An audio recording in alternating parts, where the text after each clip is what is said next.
جبرائیل علیہ السلام کا آپ رضی اللہ تعالی عنہ کی شہادت کی خبر دینا۔ حضرت عباس رضی اللہ تعالی عنہ بن عبد المطلب کی زوجہ حضرت فضل رضی اللہ تعالی عنہا بنت حارث حضور نبی کریم صلی اللہ علیہ وآلہ وسلم کی خدمت میں حاضر ہوئیں۔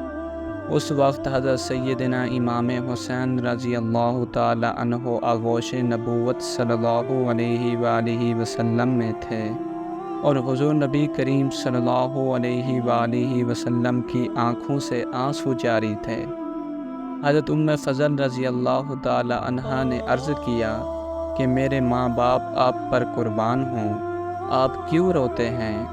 نبی کریم صلی اللہ علیہ وآلہ وسلم نے فرمایا، جبرائیل میرے پاس آئے اور انہوں نے مجھے میرے اس بیٹے کی شہادت کی خبر دی ہے۔ حضرت فضل رضی اللہ تعالی عنہا فرماتی ہیں، میں نے پوچھا کیا اس بیٹے کی شہادت کی خبر؟ حضور نبی کریم صلی اللہ علیہ وآلہ وسلم نے فرمایا، ہاں، اور جبرائیل میرے پاس اس جگہ کی مٹی بھی لایا تھا جہاں اسے شہید کیا جائے گا، اور وہ مٹی سرخ رنگ کی تھی۔